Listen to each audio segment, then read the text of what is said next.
Welcome to Soulful Jewish Living, Mindful Practices for Every Day, with me, Josh Feigelson. I'm grateful you're here, and I hope you benefit from our time together. There's a classic Zen story about two monks who travel together. I first read this story in a children's book by John Muth, and I'm using his language here. So picture this. It's pouring rain. The monks arrive at a town where they encounter a wealthy young woman who's waiting to step out of her sedan chair. The woman is accompanied by several attendants. The rains have made deep puddles, and she couldn't step across without spoiling her silken robes. And her attendants couldn't help her across because they were holding packages for her and couldn't put them down because they'd get soaked. She stood there looking cross and impatient and scolding her staff. The younger monk noticed the woman, said nothing, and walked by. The older monk quickly picked her up and put her on his back, transported her across the water, and put her down on the other side. Even after they crossed, she didn't thank him. She just shoved him out of the way and departed. As they continued on their way, the young monk was brooding and preoccupied. After several hours, unable to hold his silence, he spoke out. "That woman back there was very selfish and rude, but you picked her up on your back and carried her. And then she didn't even thank you." And what did the older monk respond? It was pretty incredible. "I set the woman down hours ago," he replied.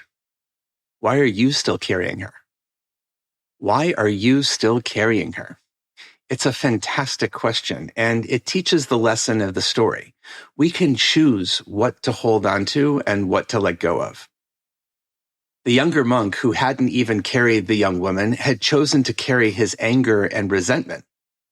The older monk, who had actually carried her, not only put her down, but let go of any ill will he had. Zen Master Achievement unlocked. I think this question, what we're carrying, what we're holding on to, is so basic and important. And it's not only the Zen tradition that teaches it. It's a Jewish question too. In fact, it's kind of all over the place. The very first teaching in the Talmud about Shabbat is a teaching about carrying things. Another famous section of the Talmud deals with what happens when two people are holding on to something and both of them claim it's theirs. The Torah teaches us to be on the lookout for lost objects and to pick them up so that we can return them. But one of the places that Jewish tradition has the most to say about picking things up and carrying them, not just physical carrying, but spiritual carrying, is at Yom Kippur, which is at the center of the Torah portion called Acharei Mot. The Torah describes this elaborate ritual that the high priest would perform on Yom Kippur. It honestly sounds a little foreign to us today, but involved a bunch of sacrifices, several wardrobe changes, and washing himself repeatedly. The climax of the ritual was when he would take a goat, lay his hands on it, and in the words of the Torah, confess all the sins of the children of Israel. He would put them, so to speak, onto the goat. And then, again, Torah talking here, the goat would, quote, carry off their sins into the wilderness. This has long been acknowledged as one of the weirder rituals of the ancient Israelites. Fun fact, it's actually the origin of the word scapegoat. And what makes it weird is the same thing that makes a scapegoat weird. Like, really, we believe that we can just heap all the bad stuff onto this one little goat, this goat that didn't do anything other than have the bad fortune to show up for work that day? What is this ritual really about? One way I sometimes understand it has to do with that Zen story I started with. Does the goat literally take on the sins of the Israelites? No.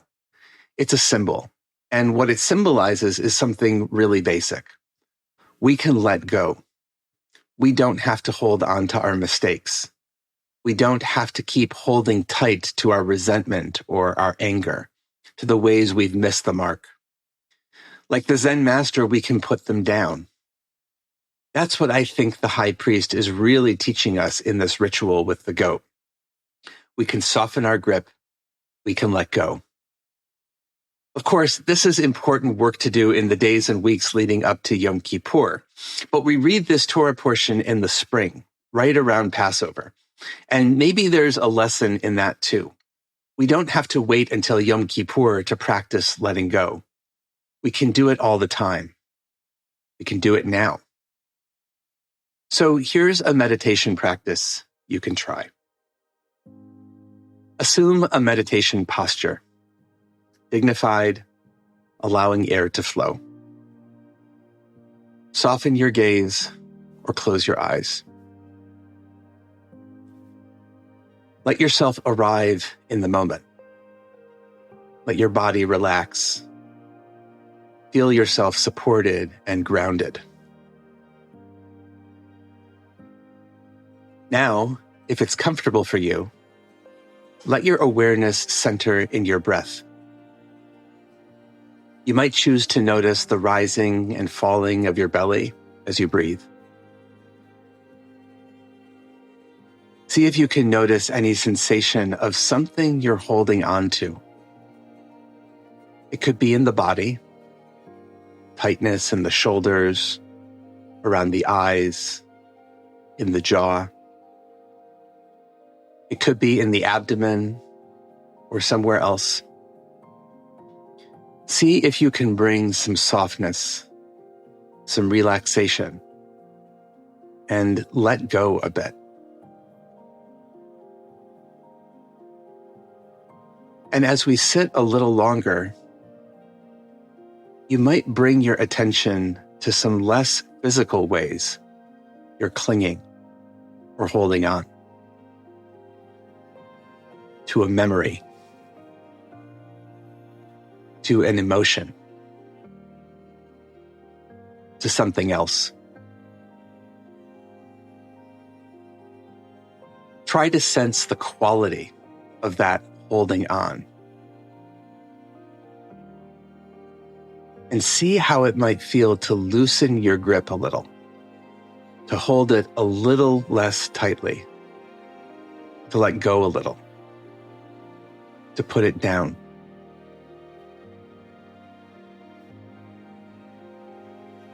You might sense a bit more expansiveness, a little more room to breathe,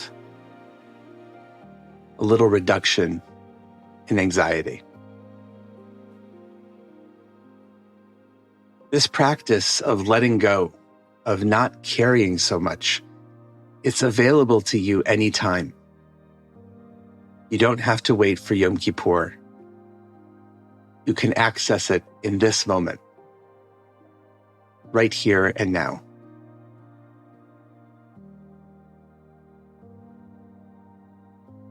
Feel welcome to continue this practice as long as you like.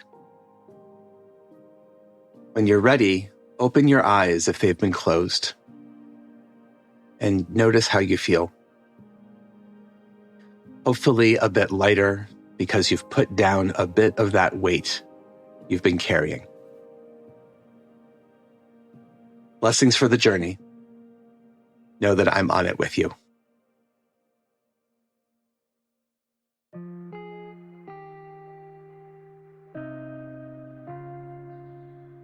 Thank you for joining us for Soulful Jewish Living, Mindful Practices for Every Day, a production of Unpacked, a division of OpenDor Media, and the Institute for Jewish Spirituality.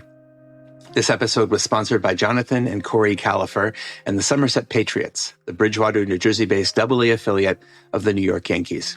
If you like this show, subscribe, give us 5 stars, and write us a review on Apple Podcasts. Check out Jewish Unpacked for everything Unpacked related, and subscribe to our other podcasts, and check out the Institute for Jewish Spirituality. Most importantly, be in touch. Write to me at josh@jewishunpacked.com. This episode was hosted by me, Rabbi Josh Feigelson. Audio was edited by Rob Pera, and were produced by Rivki Stern. Thanks for joining us. Hi, everyone. I want to let you know about a wonderful new opportunity for folks in their 20s and 30s. It's called Shed It, and it's our new live weekly 30-minute Jewish mindfulness meditation set on Monday nights, hosted by Rebecca Schisler.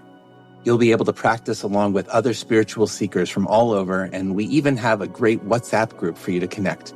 Go to jewishspirituality.org to find out more. That's jewishspirituality, all one word, .org. Thanks.